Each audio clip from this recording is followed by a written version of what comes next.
What is up, everybody? Welcome to the Tomatolito Boxing Show, and welcome back. It's been a minute. It's been a few days, and actually, it's been possibly a couple weeks. And the last episode that I was gonna be putting out was this one under different circumstances, as we were leading up to the big weekend of October 8th, and the fight that was amongst us, that was building up really nicely, and awaiting us, was the big showdown between Conor Benn and Chris Eubank Jr. That was the week I was going to put out the following episode. I took a few days off between the last succession of episodes that I put out, and then that was my big one that I was looking forward to. So big that I had quite a bit, and I'm still going to discuss a lot of that today in the lead up, as I believe it was maybe just hours prior to me being able to look to sit down and find the time to be able to put the episode together. In the lead up, the article by the Daily Mail gets released, and it went viral. That article that I'm referring to, of course, was on a Wednesday morning. I believe it was October 4th, if it was, right? It was 8th, so would have been 7th Friday, 6th Thursday, 5th Wednesday. So Wednesday, we got it on October 5th here in the U.S. I guess the Daily Mail released this article. It had to be the 5th, at least when I saw it, so I'll stick with that. On that Wednesday, 72 hours prior to the Conor Benn Eubank show, this article by the Daily Mail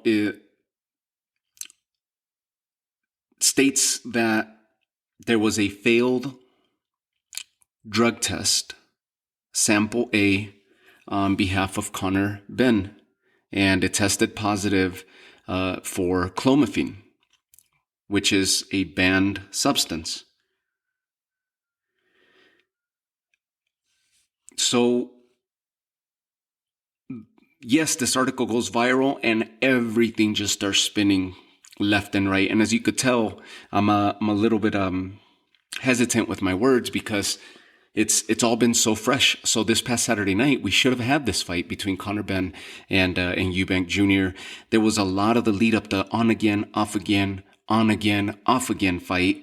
Remember, at the beginning, it was the negotiations were bad. And if we look back to earlier this year, how this fight came about, if you remember, the last fight with Conor Benn, where he really looked impressive, was against Chris Algieri, if I recall correctly, and he just had Chris Algieri just flying all over the place, that ring, and it was just impressive, the amount of power that he showed, something that Spence hadn't been able to do. I think Pacquiao actually worked Chris Algieri that bad, but other than that, Chris Algieri is usually a tough opponent for just about anybody because he's good on his footwork, he's quick-handed, and utilizes his boxing very good. So he poses trouble. He's not a comfortable fighter to be in the ring against. He tends to pose trouble and problems for most of the fighters because he's an awkward type fighter. He utilizes angles and he utilizes his bicycle really, really good in the ring. So everybody thought that the experience, the resume, the level of Chris Algieri and the exposure, at least the amount of opponents and the better opponents, the name opponents that he's had in his career, were going to come into play and actually provide a real test for Conor Benn. Instead, we saw Conor Benn just demolish Chris Algieri. Now, a lot of the speculation is dating back to, has he been doping the whole time? And the pictures start coming out as to how his body has changed in the past. And of course, typical, right? We've seen this before. We've seen it with Canelo. We saw it more recently with Oscar Valdez. And of course, everybody's quick to come out of the woodworks and start pointing fingers and start finding proof and start finding this, the hypocritical comments by the fighters themselves, by Conor Benn, in a prior interview where he's talking about other fighters, how they could possibly even think or consider doping when they're leading into their biggest fight, right? And I think his interview was in reference to Big Baby Miller when he was going to fight Anthony Joshua. a few years back, and that's a video that came out thanks to Eubank Jr. After all this started unfolding, Eubank Jr. posted that video, basically just throwing heat at Conor Benn for being a hypocrite, because here he is failing a test, and if you remember, so the fight ended up happening, and more so in the successive days post Brook and Amir Khan, where Eubank Jr. ends up calling out Brook after defeating Amir Khan, his long-time rival. Eubank Jr. was in attendance, and he starts calling out for a matchup at 160 with Brook, calling him out, saying, hey, you came up for Golovkin, why don't you come up to 160 again and face me, and blah, blah, blah. And so a lot of people jumped in the favor of Brook, and started criticizing Eubank for picking a fighter who's already past his prime, for picking on a smaller fighter, blah, blah, blah. And the critiques came out, including maybe I ended up doing the same thing on one of those prior episodes. I don't recall, but I remember hearing the comments and not thinking very highly of Eubank Jr. at that moment. Not letting Brook enjoy that moment after such a big victory, and a victory that he had long sought after, and a fight that he had long sought after in the Amir Khan matchup. Of course, when you saw that fight, the other thought that had to be going through your head, Amir Khan and Brook, was if Amir Khan or Kell Brook come out victorious, depending on how they look, and if they come out victorious, it almost had the writing on the wall that one of these two fighters, the winning fighter, was going to be stepping into the ring with Conor Benn, and the ascension of Conor Benn in a passing of the torch type matchup, whether it be Amir Khan or Kell Brook. That was the thought that I was thinking about, and I'm sure you as well. It might have crossed your mind that, a Brook or Khan win, this is going to be a huge UK showdown between the up-and-coming Conor Benn and the legend of yesteryear, or the fighter who's past his prime but very decorated fighter in Amir Khan or Kell Brook. Especially if it would have been Amir Khan, it would have been a huge showdown, kind of like when Amir Khan got Marc Antonio Barrera in his when he was up and coming and becoming a big name in professional boxing, and Marc Antonio Barrera was already past his prime and fighting at a higher weight than he was accustomed to fighting. That he was definitely in the latter stages of his career. So all this starts happening, the weeks continue to roll by, and then we start hearing that there's negotiations between Conor Benn and Eubank Jr. And of course, the finger starts getting pointed at Eubank Jr. again for picking on smaller fighters. Pick on fighters your size, at your weight class, Andrade, Charlo, Golovkin, Janibek, you name it. But it wasn't the case.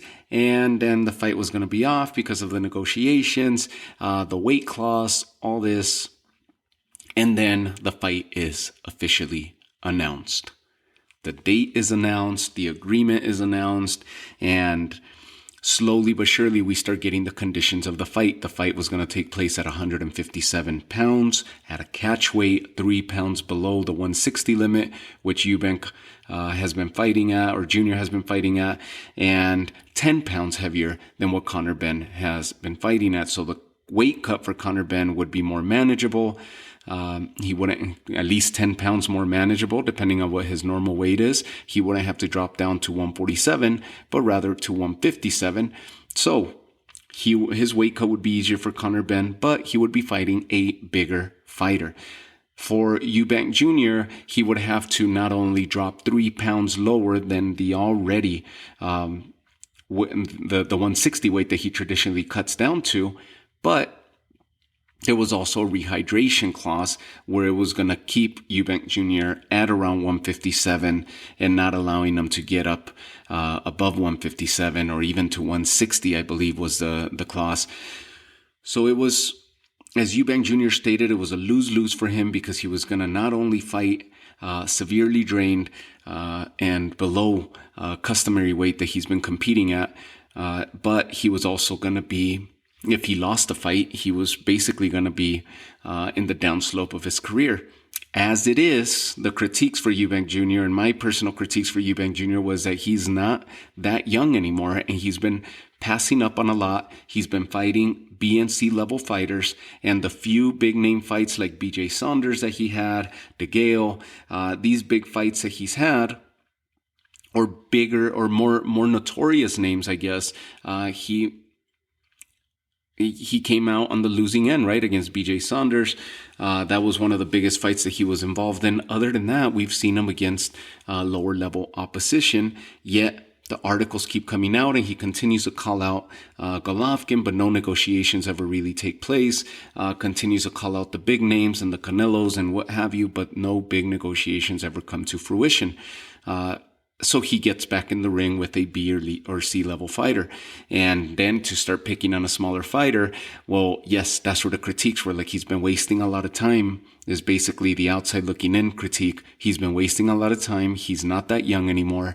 And he's just not living up to the name, to the hype of his father, or breaking out of the shadow from his father. Conor Benn, on the other hand, up and coming and been taking on journeyman opponents and opponents that have somewhat notoriety for being journeymen, for going the rounds. Algieri, of course, held the title at one point, and has been in the ring with Pacquiao, with Spence, and with other bigger names. So, of course, Algieri was one of the bigger names, and they were slowly getting them more notorious and better opposition, and the ascension of Conor Benn was real up to now. They were bringing him up nicely and building him up nicely. So when you first look at this fight, of course, everybody was hating on this and the idea of it. But the more that, as we got closer and the more that the buildup came out and the interviews and the face-offs and all this, it was quite nice. And it started building up, and I was actually really intrigued. So much so that I went back and watched Nigel Benn and Eubank Sr.'s fight, both 1 and 2, and scored them. I sat down, I enjoyed them, I took them for what it was, and they were great fights. I started analyzing these fights, I started analyzing the fighters and their styles, and complete different level than their sons, of course, but they were already made men at that point, whereas there's a lot of questions here for Junior and for Conor Benn still. So it was building up quite nicely that this was going to be, in essence, a legacy type fight. And they did an amazing job with the buildup, with the documentaries, with the interviews, the face-off, the clauses, all the ongoing coverage in the lead up to this. It was building up quite nicely, and I was actually really excited to see this fight. So I did score these fights. You guys that follow me on the Instagram page, if you don't follow me yet, check out the show on the Instagram, Toma Todito Boxing Show on Instagram. I'm going to post the scorecards for both Nigel Benn and Eubank Sr. 1, and the scorecard for the second fight as well. And so you guys could comment and let me know if you do decide to take the time and watch those fights. Then I would like to hear your comments or read your comments and hear from you as to how you had those fights scored and if you agree with me or not. Of course, the official scores were that Eubank ended up stopping Nigel Benn in the first fight, and there was a draw on the second go-around. So let's cover the scorecards here for the parents, and then we get back to the children. So the first fight, this is how I had it. I had Nigel Benn winning round 1, round 5, round 6, round 8, and then he was stopped in round 9. For Eubank, Chris Eubank, I had him winning round 2, round 3, round 4, round 7. So I pretty much had it pretty tight. Round 8, I recall, was a where Eubank ends up taking a 8-point. He had an 8-point round. And then he ends up winning by the ninth round. It was a crazy uppercut that he ended up landing on Nigel Benn and stops him. It basically got Nigel Benn in trouble, backpedaling to the ropes, and then Eubank just delivered. It was very impressive. It was a fight where, if you watch the ending of it, I think Eubank if I remember, because there's been so much stuff going through my head, but I remember that Eubank actually did go down, which was a questionable knockdown, somewhat of a slip, but there was a punch that landed on him near the corner, and Eubank ended up going down in round 8, or at least it was deemed a knockdown, and that's why that was a 10-8 round for Nigel Benn. And then in the following round, Eubank just came out with just guns blazing and ended up putting a stop to Nigel Benn. Very, very something significant that I walked away, very telling in their styles of fights and how the Sons have adopted a lot of their styles. Eubank is a lot more elusive, utilizes his footwork, and lets his hands go in similar fashion as his dad, while Nigel Benn was just a destroyer. He would go in there to demolish, and everything was big punches, power punches, and with bad intentions. Very telling in the way that his son's fighting as well, and the style that his son has adopted. So that was the first one. Eubank took the title from Nigel Benn. Nigel Benn walked in as the 160-pound WBO champ. At that time, the WBO was not one of the 4 major sanctioning bodies, at least not recognized back then. Nonetheless, the WBO 160-pound champ was Nigel Benn as he stepped into the ring, and this was at 160. The rematch was fought north of 160. It was at super middleweight, and they both walked in as champions. Nigel Benn walks in as the WBC super middleweight champion, and Chris Eubank walked in as the WBO champion. So this one was at 168 pounds, and the fight was a lot more tightly contested. It was a different style than Nigel Benn adopted early in the fight, and then came out to just basically stand and bang with Chris Eubank as the fight ended up getting closer. Nonetheless, the more accurate fighter for me in this fight was actually Nigel Benn. And I'll tell you exactly how I had this. I had Nigel Benn winning round 4, round 5, round 7, round 8, round 9, round 10 for Nigel Benn. And for Chris Eubank, I gave him round 1, 2, and 3. I gave him round 11 and 12. Everything in between there was Nigel Benn's rounds, with the exception of round 6, as there was a 9-9 round due to a point deduction, if I recall correctly, in round 6. So that ended up being a 9-9 round, whereas the judges deemed this a draw. I actually had it 114-113 for Nigel Benn, in which he would have become a unified champ at 168 on that night.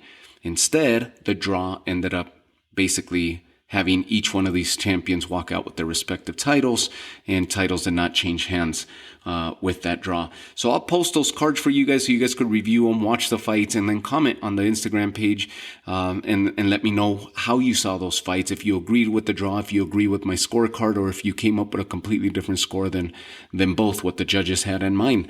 And the same case for the first fight. Go ahead and check that fight out, and then let me know if you were scoring it differently, and if you were seeing it differently up to the point where the stoppage came, and if you actually agree that Eubank went down in the 8th round. So that's how I had those fights. Very telling into their styles and how the kids have adopted it, or their sons have adopted it.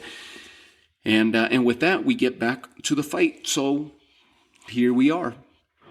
1 week leading, this is last week, 1 week leading into the fight. Wednesday, the Daily Mail releases this article that Conor Benn had failed sample A of the VADA testing and tested positive for clomiphene. The sample B was still pending.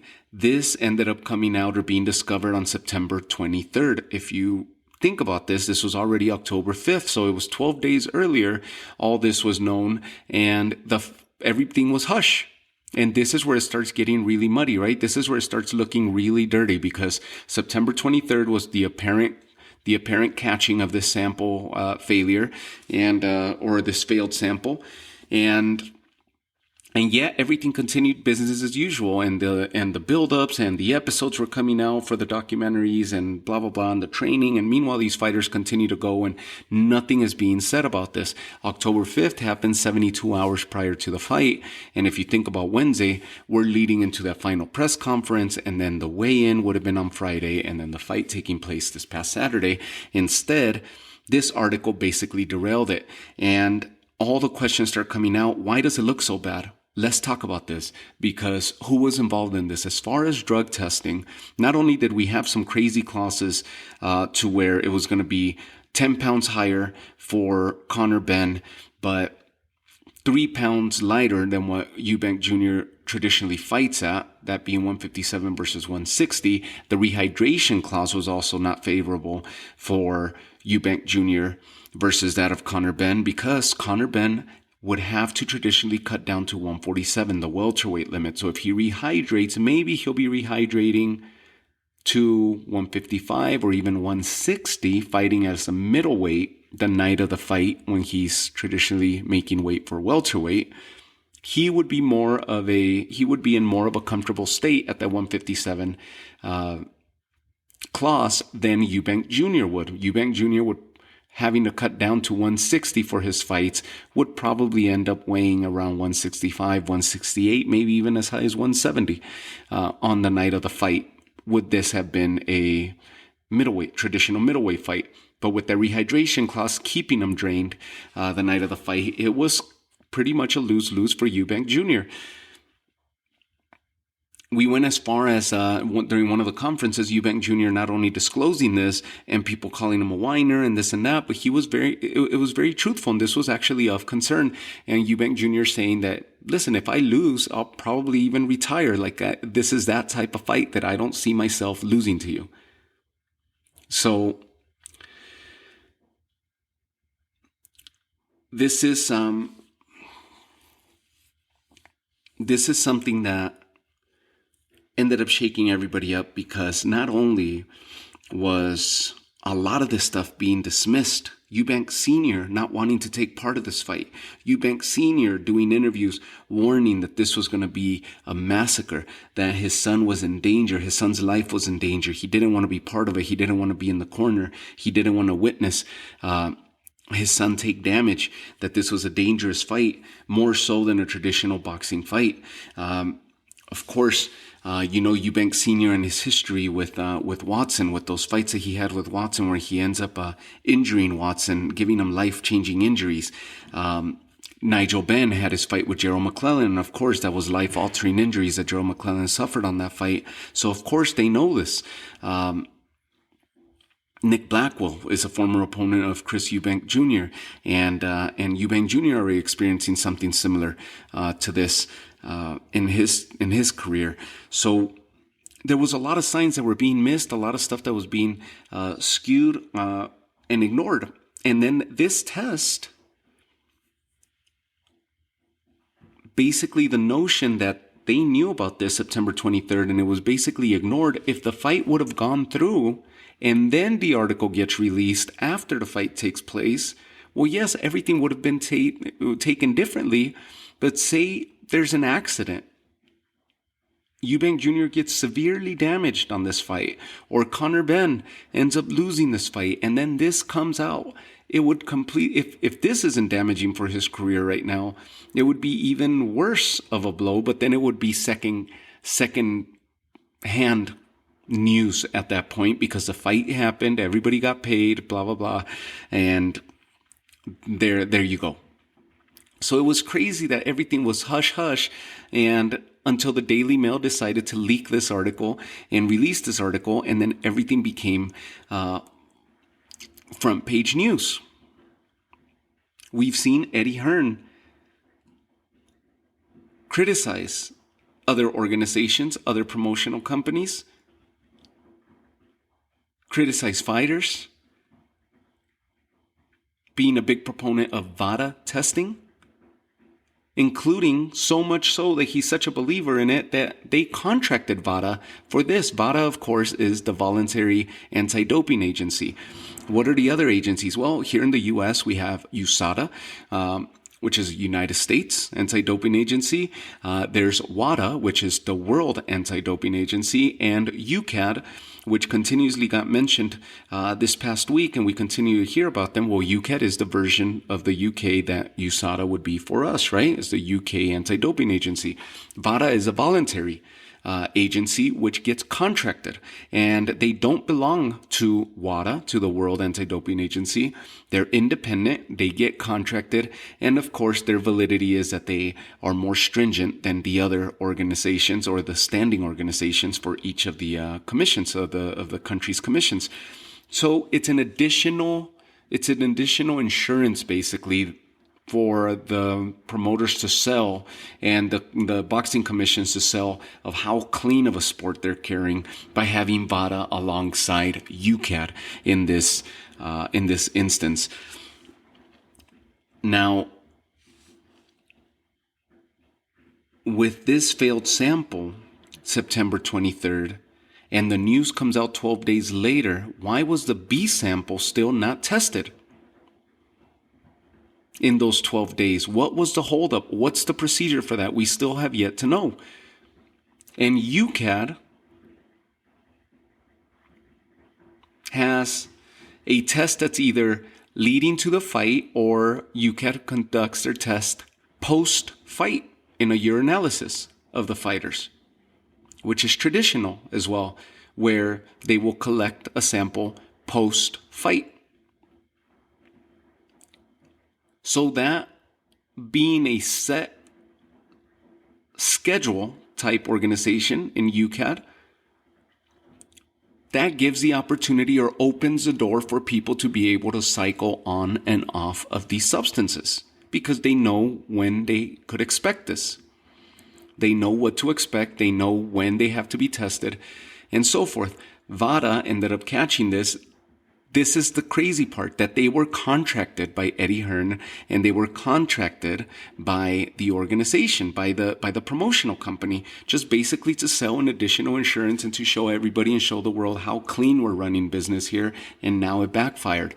And how did it backfire? Well, Eddie Hearn was the first one to go public with these comments where he says, well, WADA is not the they're not the validity in this instance. We're questioning their validity of these findings because UKAD is the one that's contracted by the BBOC, by the British Board of Boxing Control, which is the British Boxing Commission. And, well, they abide by UKAD, not by WADA. WADA is just a voluntary, and they're contracted by us, but we need to wait for UKAD to call this fight off. And then the legal teams get involved with the BBOC or the triple BOC, and it becomes a legal battle now to see if the fight was actually go on. And then the uncertainty on Wednesday and Thursday if the fight's going to go on. Conor Benn gets interviewed, and he says that he reached out to Eubank Jr., and Eubank Jr. told him, yep, we understand, and I feel for you and this and that, but the fight's going to go on. And then Eubank Jr. gets interviewed, and then he says, I think it was Darren Barker that's interviewing him, and then he says, nope, he never contacted me. I never spoke to Conor Benn. Then there's this doctor that starts coming to prominence who's had a podcast for a while, apparently, and I wasn't aware of him, but these images start coming out of Dr. Usman Sahad, who is a known doctor for and very outspoken, especially and there's videos that you could find on him on YouTube of podcasts and interviews and just videos, content that he's put out, stating as to how he believes that at least 80 to 90% of the UK fighters are doping in one way or another, that most of the fighters are involved in this, and how easy it is to beat these tests, because they just have to cycle off or stop doing their drug of choice or their enhancement drug of choice just 2-3 days prior or a week prior to the fight. And that way they would end up having a successful test post-fight, which is, of course, conducted by UKAD, as far as I understand it. Now, this is something that we had heard of before with Memo Heredia in years past, when he ended up training Juan Manuel Marquez. Of course, we had Araiza, who used to be part of the Manny Pacquiao and Freddie Roach team, and then ended up going with Garcia. So we've heard of this stuff before. We've heard of this, and this guy was very outspoken. And then there's pictures being released of this doctor, and there's questions that have arisen before and come to prominence from Tyson Fury being involved and being called a drug cheat in the past. Yet everything's been swept under the rug. This guy's Dr. Usman Sahar ends up having pictures out there with the likes of Tyson Fury, with the likes of Tommy Fury, with UFC star Paddy Pimblett taking pictures, or has a picture out there with Anthony Fowler, another UK fighter, and of course with Conor Benn. Joseph Parker was another one that was pictured on there. So whether it's just him meeting these fighters or it's actually him working with these fighters, that's the door that was opened by these images floating out there. And then you start looking into the doctor and you hear these interviews that he's doing. And then the discoveries start coming out that he's potentially worked with some of these fighters, if not all of these fighters that he's had pictures with, and that he becomes a very prominent doctor when it relates to doping and the involvement in boxing or the fight game, as far as the UK is concerned. And what didn't look good for anybody is the fact that his social media and his website starts getting taken down. It was all functioning just fine as late as October 4th. And by October 5th, by that Wednesday when the article came out, then all of a sudden these websites start being taken down. And so, yes, this is a black eye for British boxing. It's a black eye for Eddie Hearn. It's a huge hit that Conor Benn and his career, the potential of Conor Benn has taken. It's basically deflated his career. And the fact that it was just it became a finger pointing thing, and it became a backtracking type thing where nobody's guilty, nobody's this, nobody's at fault. It's just a big misunderstanding type thing. And it's not. It's crazy that it was being just hush hush. And the fact that a publication ends up releasing this article, and now they have released a second article stating that Conor Benn is now under investigation because the B sample also shows what was potentially a failed sample as well. And so now it's people are like, we don't know anything about this. We haven't heard anything about this. And we're just days removed now, a week after all this happened, days after this fight should have taken place or was about to take place. And Eubank ends up coming out. Junior comes out as a hero.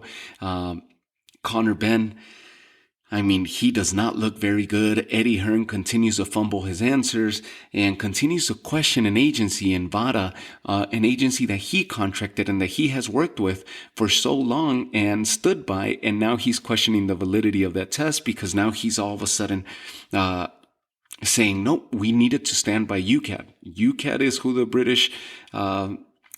British Boxing Board of Control is working hand in hand with, and so we needed to see what they would have said, and the fight should have gone on, and blah, blah, blah. Well, the fight is canceled. The fight gets postponed. And the biggest losers in all this was us, the fans. It sucks. This was a huge blow for UK boxing, a huge blow for Eddie Hearn's promotional company, for DAZN, for Conor Benn. But the biggest losers, hands down, were us, the fans. This fight was so well promoted and so highly publicized. It was sold so well. They did an amazing job promoting this fight, and it garnered the attention of the boxing world.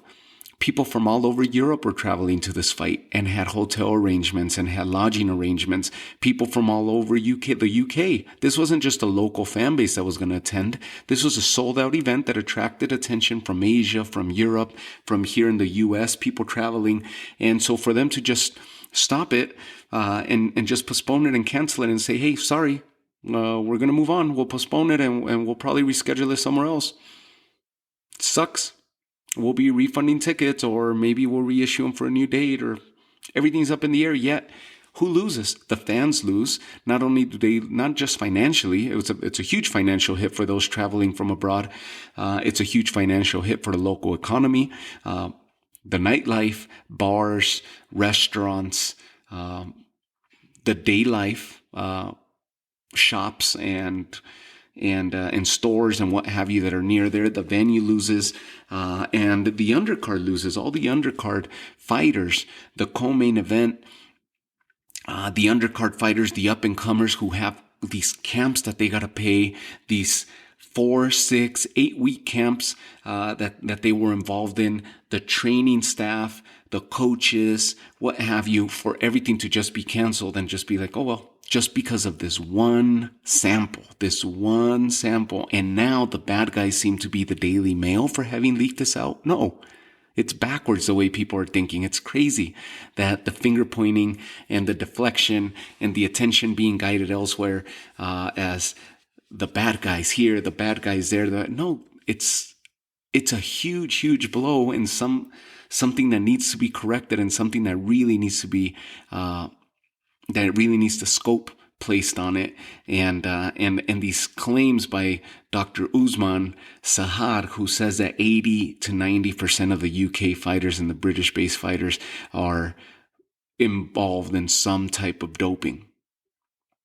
These claims need to be investigated, and it needs to be cleaned up for the safety and the wellness of the fighters. These are people, and I continuously say these in my episodes, it sucks. I'm one of the biggest critics of bad judging when these people do self-par judging and they affect the fighters' lives, their livelihood. Because these judges are tired, or they're incompetent, or they don't do their research, or they don't do their homework, and they've just been around the sport so long that they render a subpar, half-ass scorecard at the end of the fight and end up issuing a draw and don't give a shit and just go home.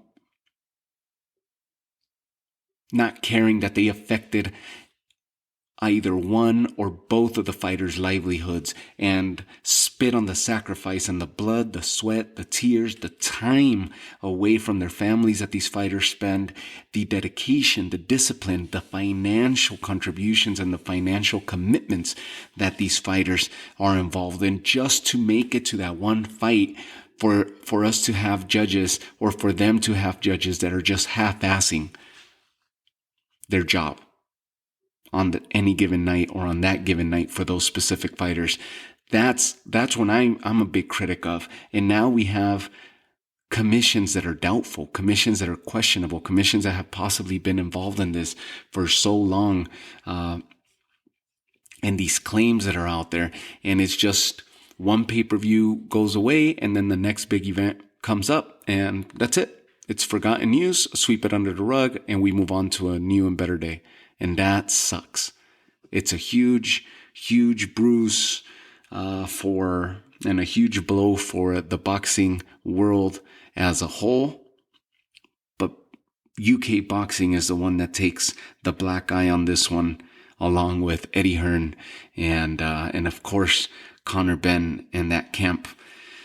It's crazy. It's crazy. So the fight never happened, and the biggest losers, of course, is everybody that I just mentioned. And we'll keep an eye on this. Let's see how quickly this gets swept under the rug, and then we move on from it, and another big fight gets announced, and then we're done with it. So hopefully not. Hopefully this actually opens the door to something bigger and something positive, and we get a cleaner sport as a result of all this negative, of all these negatives, I guess, to put it lightly. So that's it. This is why I was so hesitant, why I've been fumbling my words a little bit on this episode, because it's hard. It's a really hard one as a big fan of the sport and someone who covers the sport and has participated in the sport in some form or been involved in the sport in some form since I was a child.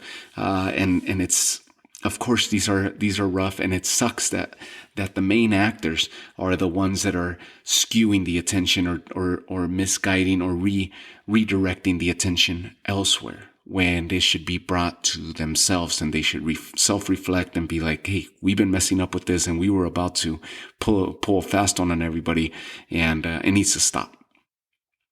And there has to be people held accountable for this, and we'll see what happens, because it can't just be a big mistake, especially if that second sample in the Daily Mail's article covering the second sample also being tainted or showing signs of clomiphene as well. It can't be a mistake. This can't be that they just took somebody else's sample and put it in the wrong batch or mislabeled it, and now all of a sudden it had the Conor Benn name on it when it didn't even belong to him. It belonged to somebody else. Like, I don't know. I'm intrigued to see what the excuses are, what the reasonings are going to be. And then this big payday comes out and this fight's going to be put on. But whether it is or it isn't, who knows? Let's just see how this all plays out. And I'm very intrigued to see if there's actually going to be anybody held accountable for this. And if it's not, then I'll be covering it on here. But it is pretty ugly.